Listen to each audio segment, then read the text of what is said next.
یہاں پر ایک اور بات بڑی کام کی آپ کو سمجھا دوں، وہ بھی عمر بھر یاد رہے گی۔ بنیادی چیز جو سمجھنے والی وہ یہ کہ جس شخص کو امن ملے اس کا سارا سراپا پر امن ہو جاتا ہے، اور اس سے پاس بیٹھنے والے کو بھی امن اور سکون ملتا ہے۔ آقا علیہ الصلوۃ والسلام کی ایک حدیث آپ کو سناتا ہوں۔ صحابہ کرام نے پوچھا، یا رسول اللہ صلی اللہ علیہ وسلم، کس کی مجلس میں بیٹھا کریں، کس سے ملنے جایا کریں، کس کی زیارت کریں، کس کی مجلس میں بیٹھیں، کس کی ہم نشینی اختیار کریں؟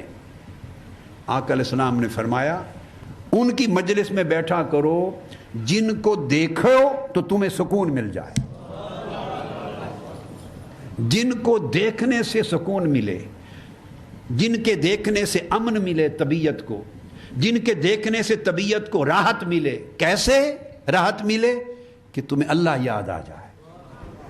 ان لوگوں کے پاس بیٹھو کہ جن کے چہروں کو دیکھو تو اللہ یاد آئے اور قلب کو سکون ملے، جن کے عمل کو دیکھو تو تمہاری آخرت بہتر ہو جائے، اور جن کی باتوں کو سنو تو تمہارا علم درست ہو جائے۔ یہ جو ایک پیمانہ دیا، مطلب یہ تھا کہ ان کی مجالس اختیار کرو جن سے بیٹھ کر تمہیں اللہ یاد آتا ہے اور دل کے غم دور ہوتے ہیں اور سکون اور راحت ملتی ہے۔ کیوں؟ جو شخص من میں جتنا پرامن ہوگا اس سے ملنے اور اس کو دیکھنے سے اتنا سکون ملے گا۔ امن ایک چشمہ ہے، امن ایک چشمہ۔ آپ پہاڑوں میں پتھریلی زمینوں میں دیکھتے ہیں نا، چشمہ پھوٹتا ہے، ایک زمین سے چشمہ پھوٹتا ہے۔ دیکھیے پھوٹتا تو زمین کے ایک پوائنٹ سے ہے،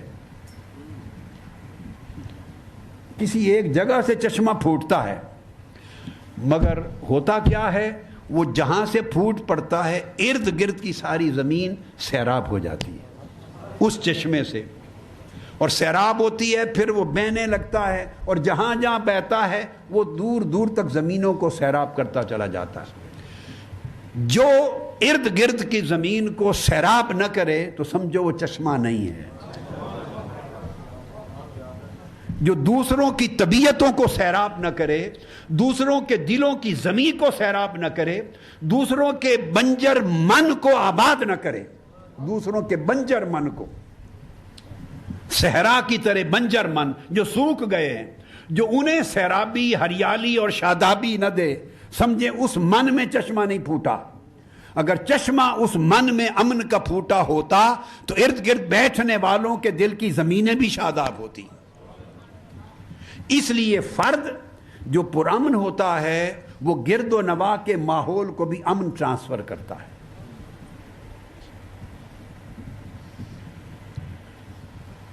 امن کا تعلق ایمان کے ساتھ ہے۔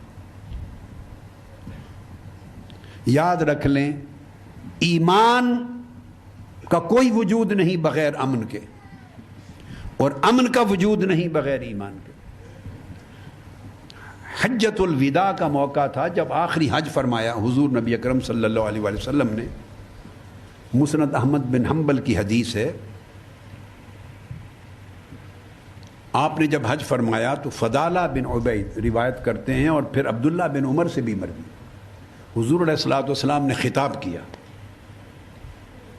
آپ نے سن رکھا ہے 1,00,000 سے 1,25,000 صحابہ کرام کا اجتماع تھا۔ خطاب کر کے فرمایا، الا اخبرکم بالمؤمن،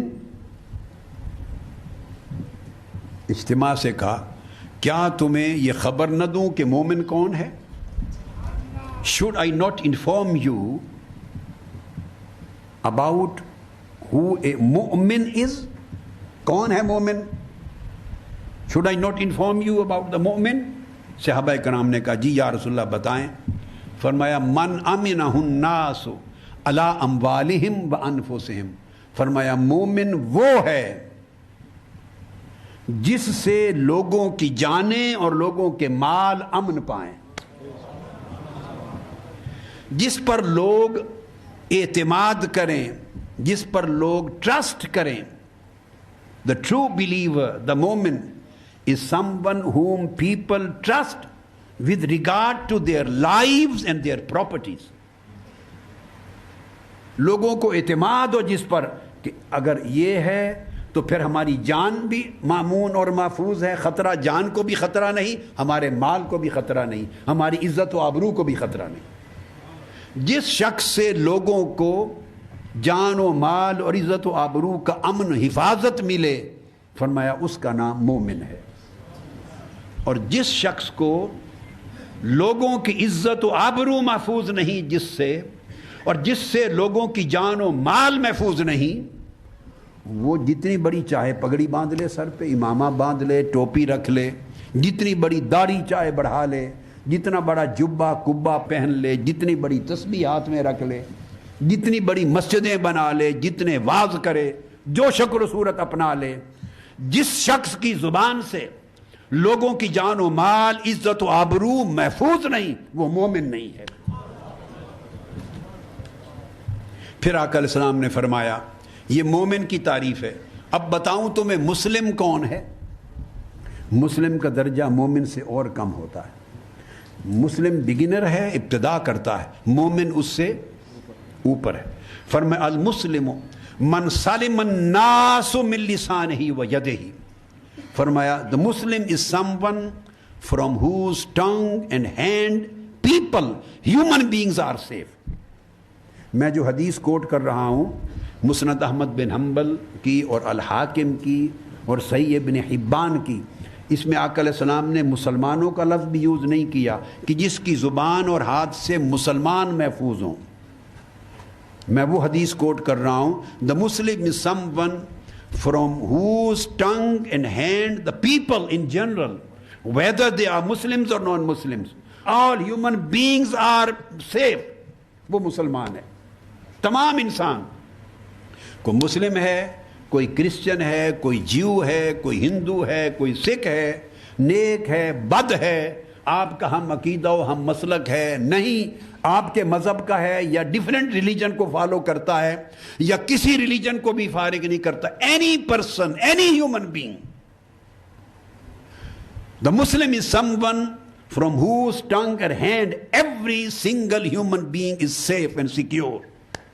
ہر شخص اس شخص کی زبان اور اس کے ہاتھ سے محفوظ ہو، فرمایا وہ مسلمان ہے۔ اب ہمیں سوچنا ہے، آپ جب گفتگو کرتے ہیں ایک دوسرے کے ساتھ تو کیا آپ کی زبان سے دوسرے کا دل محفوظ ہے؟ دل کیسے محفوظ ہو؟ زبان سے۔ کیا آپ کے کلام سے دوسرے کا دل دکھتا تو نہیں؟ کیا آپ کسی کو گالی تو نہیں دیتے؟ کیا آپ کسی کو اوئے توئے کہہ کے تو نہیں بلاتے؟ کیا کسی کی غیبت تو نہیں کرتے؟ کیا یہ غور سے سمجھیں کہ آقا علیہ السلام نے کیا فرمایا، یعنی اس کی زبان سے دوسرا شخص محفوظ ہو۔ زبان کیا کرتی ہے؟ قتل کرتی ہے۔ زبان کوئی چھری ہے، کوئی تلوار ہے، کوئی بندوق ہے، زخم کرتی ہے؟ نہیں، یہ دل کو زخم کرتی ہے، جذبات کا زخم کرتی ہے۔ زبان سے جب آپ بولتے ہیں تو یا کسی کی غیبت کریں گے تو آپ نے اسلام کو ذبح کر دیا، چغلی کریں گے، گالی دیں گے، تہمت لگائیں گے، برا بھلا کہیں گے، اوئے توئے کہیں گے، درست اور سخت لہجے میں بات کریں گے، دوسرے کو بے عزت کریں گے، تہمت لگائیں گے۔ زبان سے جو برا کلمہ کہیں گے اپنے دوستوں کو، بیوی کو، بچوں کو، اعزاء اقارب کو، کولیگز کو، مسلمز کو، نان مسلمز کو، اس کا مطلب ہے آپ مسلمان ہونے کے درجے سے گر گئے۔ یہ ہے بنیادی چیز سمجھنے والی۔ امن کیسے آتا ہے اور کیسے جاتا ہے، یہ چیز سمجھنے کی۔ تو فرمایا مسلم وہ ہے نہ جس کی زبان کسی کو دکھ دے اور نہ اس کا ہاتھ دکھ دے، نہ ہاتھ گریبان پر پکڑے۔ تو آپ نے دیکھا ہاتھ کا ذکر بعد میں فرمایا، زبان کا پہلے۔ ہاتھ سے دوسرے کو تکلیف دینا تو کبھی کبھی موقع آتا ہے، اور ہاتھ سے تو تکلیف ہی تب دیں گے نا کہ ہاتھ اٹھانے جتنی طاقت بھی ہوگی۔ زبان میں آپ طاقتور ہیں یا کمزور ہیں ضرورت ہی کوئی نہیں، زبان تو چلانی ہے۔ اور دوسرے کے لیے عام روزمرہ کی گفتگو میں بھی زبان کی تلخی بھی آپ کو اسلام کے درجے سے گراتی ہے۔ مسلم وہ ہے جس کی زبان میٹھی ہو، جس کی زبان میں اخلاق ہو، کسی کے لیے تہمت نہ ہو، الزام تراشی نہ ہو، گالی گلوچ نہ ہو، غیبت اور چغلی نہ ہو، کسی کو برا بھلا نہ کہے۔ جس کی زبان اتنی محفوظ ہے اسی کی زبان سے دوسرا شخص محفوظ ہے، یہ مسلم۔ اور مومن وہ جو میں نے آپ کو سمجھا دیا۔ پھر آپ نے فرمایا میں تمہیں بتا دوں، یہ حجت الوداع کے موقع پر فرمایا مجاہد کون ہے؟ جہاد کا معنی بھی سن لو، المجاہد من جاہد نفسہ فی طاعت اللہ، اور فرمایا مجاہد is someone who strives against the lusts and greeds of his own self، جو اپنے نفس کی شہوتوں اور نفس کی خواہشوں کے خلاف سٹرگل کرتا ہے۔ نفس کے لسٹس کیا ہیں؟ نفس کے اندر ہرس ہے، اور جتنے دنگے فساد ہوتے ہیں لوگوں میں اور فتنہ اور فساد ہوتا ہے وہ ہرس کی وجہ سے ہوتا ہے۔ کس وجہ سے؟ ہرس۔ بندے میں قناعت نہیں ہے، جتنا اللہ نے دے دیا اس پہ دل راضی نہیں، چاہتا ہے اور بھی آئے اور بھی آئے۔ پیٹ ایک دوزخ ہے، وہ کبھی بھرتا نہیں۔ دوزخ بھی کہے گی حل من مزید، میرے پاس ابھی بڑی جگہ ہے، اور لاؤ دوزخی اور جہنمی۔ تو نہ دوزخ بھرتی ہے نہ پیٹ بھرتا ہے۔ تو فرمایا ہرس ہے، لالچ ہے، اور اسی طرح نفس کے اندر بغض اور عداوت ہے، نفس کے اندر نفرت آتی ہے، اناد آتا ہے، نفس کے اندر تکبر آتا ہے، گھمنڈ آتا ہے، غرور آتا ہے۔ نفس کے اندر یہ سارے جو احوال پیدا ہوتے ہیں ان کے خلاف سٹرگل کرنا اور ان کو اچھی خصلتوں اور اچھے اخلاق سے بدل دینا، بدخلقی کو اچھے اخلاق سے بدلنا، کنجوسی کو سخاوت سے بدل دینا، سختی کو نرمی سے بدل دینا، ہرس اور لالچ کو قناعت سے بدل دینا، بے صبری کو صبر سے بدل دینا، بے رحمی کو رحم سے بدل دینا۔ یہ جو نفس کی بری خصلتوں پر کنٹرول کر کے اچھی خصلتوں میں بدل دینا، فرمایا جو شخص یہ سٹرگل کرتا ہے وہ جہاد کرتا ہے، اس کا نام مجاہد ہے۔ اور پھر فرمایا والمہاجر، امیگرنٹ کون ہے؟ امیگرنٹ اسپریچول ٹرم میں وہ نہیں جو پاکستان سے گریس آ گیا، پاکستان سے کینیڈا چلا گیا، پاکستان سے لنڈن آ گیا، وہ آف کورس ایک سینس میں ہیں، مگر اسپریچول سینس میں فرمایا والمہاجر من ہاجر الخطایا والذنوب۔ مہاجر کون ہے؟ فرمایا جس نے اللہ کی نافرمانی، گناہ اور زیادتی کا طرز عمل چھوڑ دیا۔ ہجرت کیا ہے؟ آپ ایک ملک چھوڑ کر دوسرے ملک میں جاتے ہیں، ایک وطن چھوڑ کے دوسرے وطن میں جاتے ہیں، تو یہ جو آپ کی نقل مکانی ہے اس کو ہجرت کہتے ہیں۔ اور روحانی ہجرت نقل اوصافی ہے، اپنے وصف چھوڑ دینا۔ آپ گناہ کرتے تھے، گناہ کا ایک وطن تھا، گناہ کے وطن کو چھوڑ کر نیکی اور طاعت کے وطن میں آ گئے۔ آپ برائی اور بدی کرتے تھے، بدی آپ کا وطن تھا۔ وطن کیا ہوتا ہے؟ اس میں طبیعت مانوس ہوتی ہے۔ وطن اور دیس اور پردیس میں کیا فرق ہے؟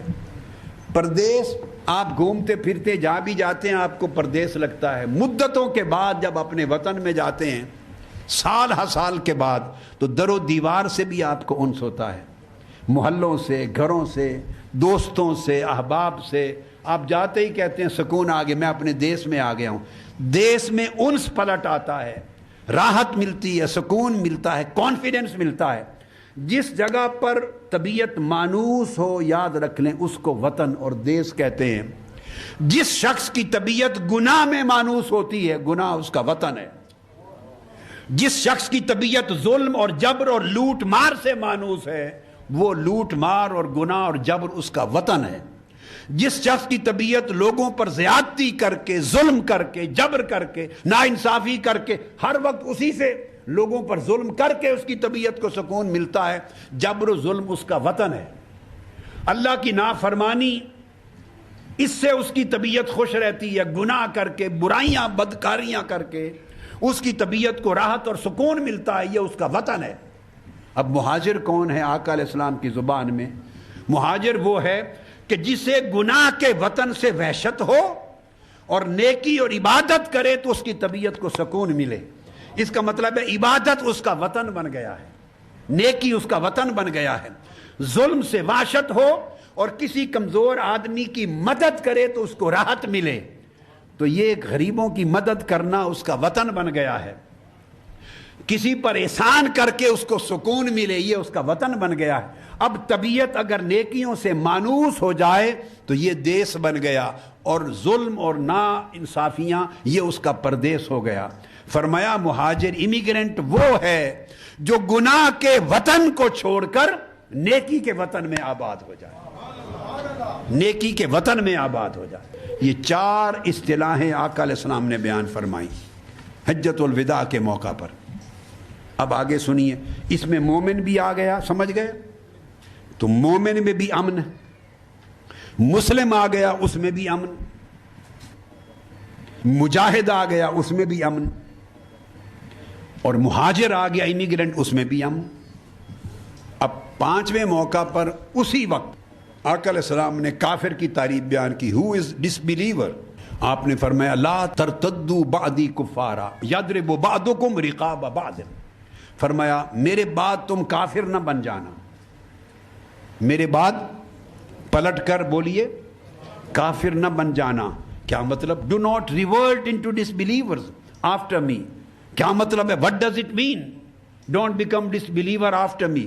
فرمایا striking each other's neck is kufr. اگر تم ایک دوسرے کی گردنیں کاٹنے لگو گے, ایکٹ آف وائلنس کرو گے, ٹیرورسٹک ایکٹ کرو گے, لوگوں پر ظلم کرو گے, قتل و غارت کرو گے, بلڈ شیڈ کرو گے, تو بلڈ شیڈ از بیکمنگ ڈسبلیور.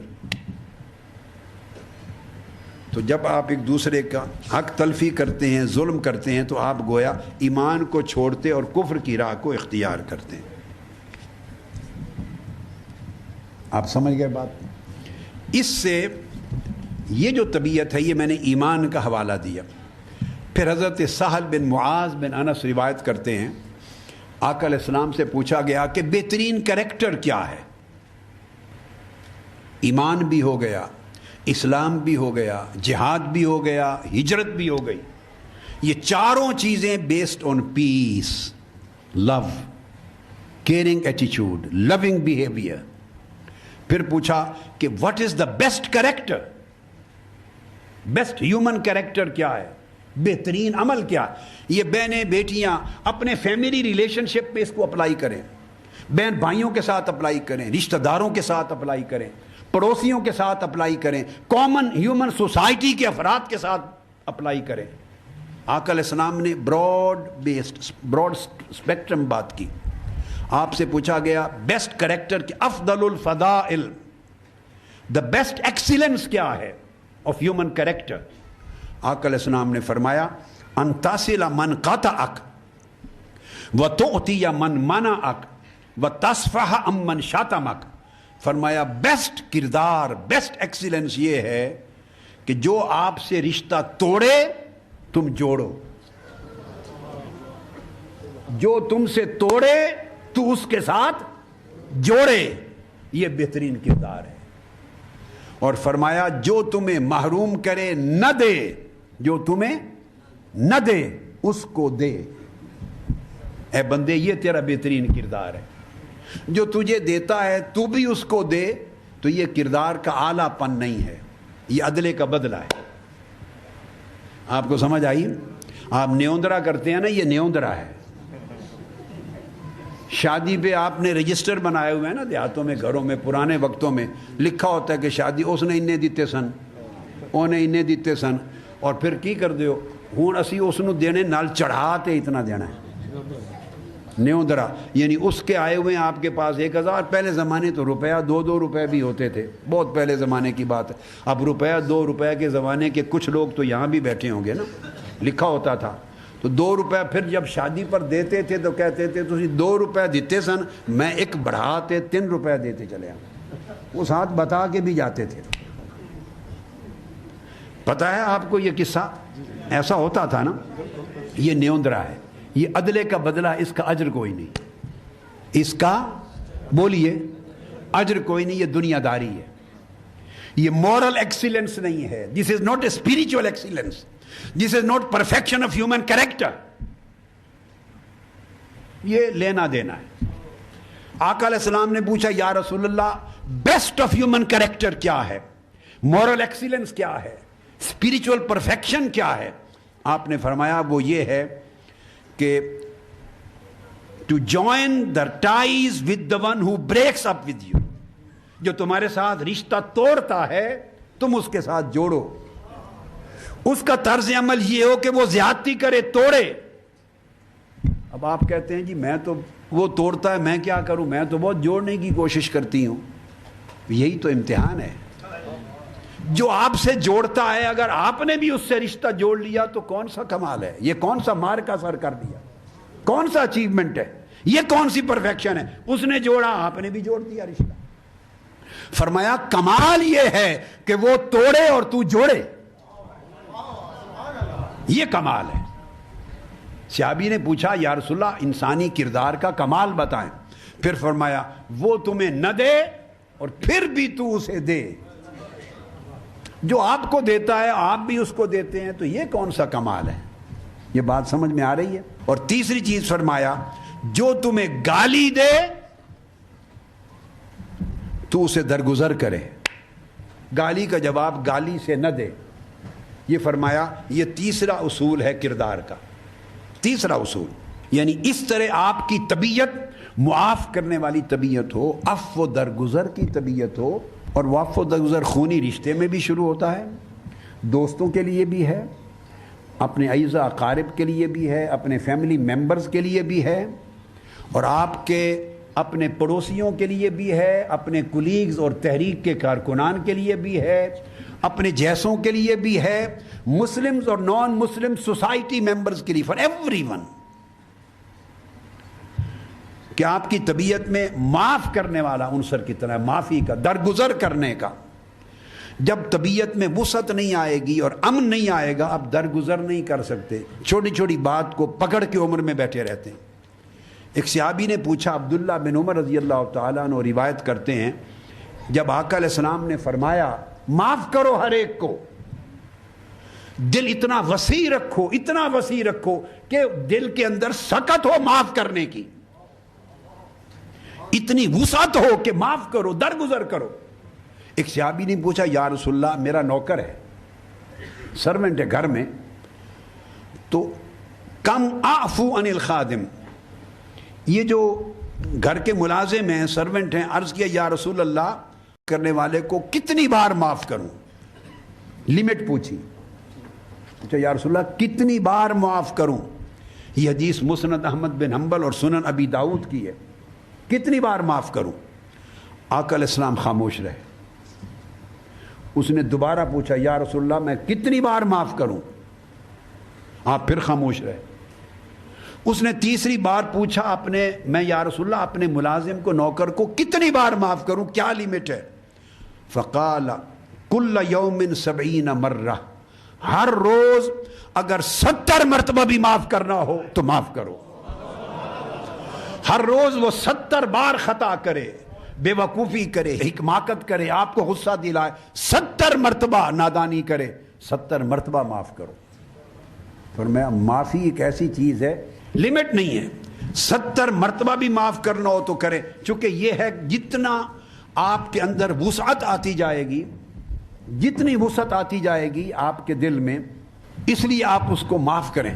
قیامت کے دن حدیث پاک میں آتا ہے, حضرت ابو بکر صدیق رضی اللہ تعالیٰ عنہ روایت کرتے ہیں کہ قیامت کے دن عرش سے ایک آواز آئے گی, عرش سے آواز آئے گی, اور آقا علیہ السلام فرماتے ہیں کہ اگر کوئی کسی کا عمل اور کسی کی نیکی اجر کے لیے رہ گئی ہو, اللہ پاک کی طرف سے عرش سے پوچھا جائے گا اگر کسی کی کوئی شخص کوئی چاہتا ہے میری طرف سے کوئی اور خیر, کوئی اور بھلائی, تو وہ کھڑا ہو جائے.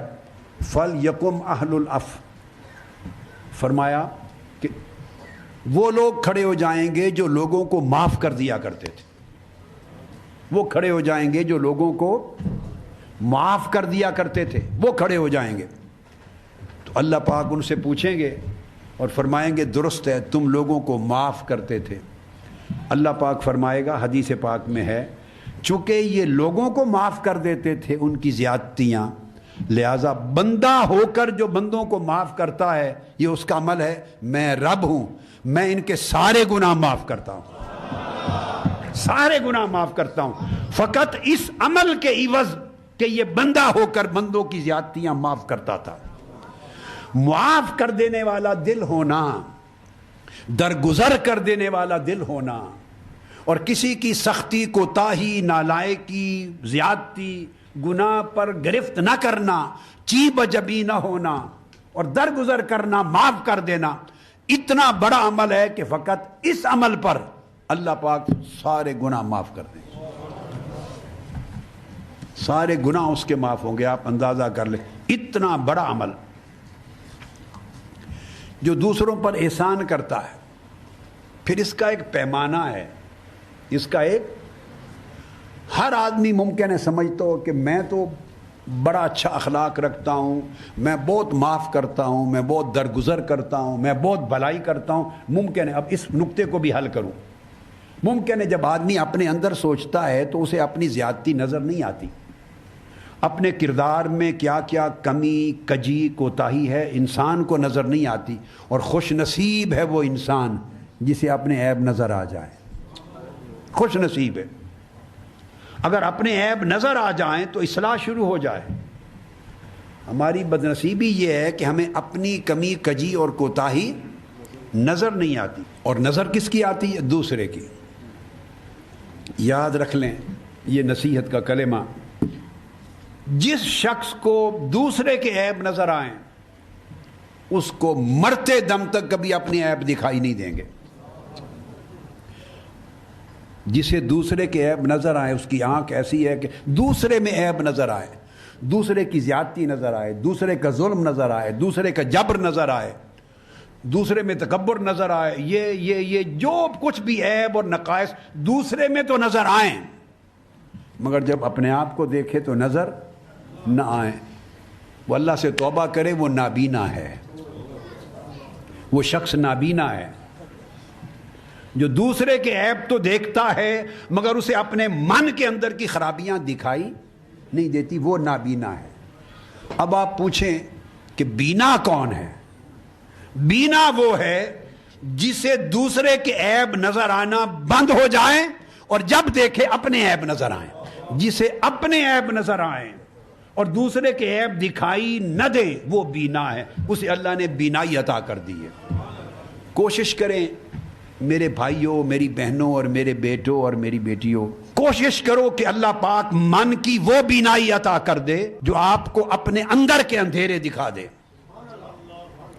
اور اس کی شرط ہے آپ کے اندر کے اندھیرے نظر ہی نہیں آئیں گے آپ کو اگر دوسروں کے اندھیرے نظر آتے رہے، اور آپ کو دوسروں کے عیب دیکھنے کا ٹھیکیدار اللہ نے بنایا ہی نہیں، ہم از خود ٹھیکیدار بن گئے ہیں۔ ہمیں اللہ نے دوسروں کے عیب دیکھنے کا چوکیدار نہیں بنایا، چوکیدار ہر شخص کو اپنا بنایا تھا۔ بندے اپنے من میں جھانک کر پا جا سراغ زندگی، اپنے من کو دیکھ، اپنے نقص دیکھ، اپنے تکبر کو دیکھ، اپنی رعونت کو دیکھ، اپنے ظلم و جبر کی طبیعت کو دیکھ، اپنی دل کی سختی کرختگی کو دیکھ، اپنے حرص کو دیکھ، اپنے لالچ کو دیکھ۔ اندر جب نظر آنے لگیں گے تو آپ کو پتہ چل جائے گا کہ کہاں حرص آتا ہے، کہاں لالچ مجھے خراب کرتا ہے۔ اسی وجہ سے سارے جھگڑے ہوتے ہیں۔ تو آقا علیہ الصلوۃ والسلام نے فرمایا اس کی پہچان آپ خود اپنا فیصلہ نہیں کر سکتے۔ اب اگلی، اپنا فیصلہ از خود، یہ جو کچھ کہہ رہا ہوں یہ تحریک منہاج القرآن کے کارکنوں کے بھلے کی تو ہے ہی، مگر امت مسلمہ کے ہر فرد کے لیے، ہر انڈیویجول کے لیے، ہر پاکستانی کے لیے، ہر شخص جو کلمہ پڑھتا ہے آقا علیہ السلام کا، میں سب کے لیے ایڈریس کر رہا ہوں، سمجھا رہا ہوں۔ اپنے من میں انقلاب پیدا کرو، اپنی طبیعتوں میں تبدیلی پیدا کرو، دیکھنے کے انداز بدلو، پھر ریلیشن خود بخود اچھے ہو جائیں گے۔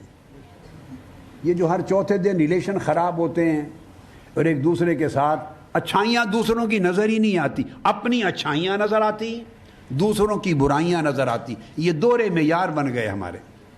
ایک ایسی آنکھ بن گئی ہے جو دوسروں کی تو برائی دیکھتی ہے اور اپنی صرف اچھائی دیکھتی ہے۔ جس کی وجہ سے ہم خیر کی راہ پہ نہیں چل پاتے. نہیں، آنکھ کو بدلیں جو دوسرے کی اچھائی دیکھے اور اپنی برائی دیکھے.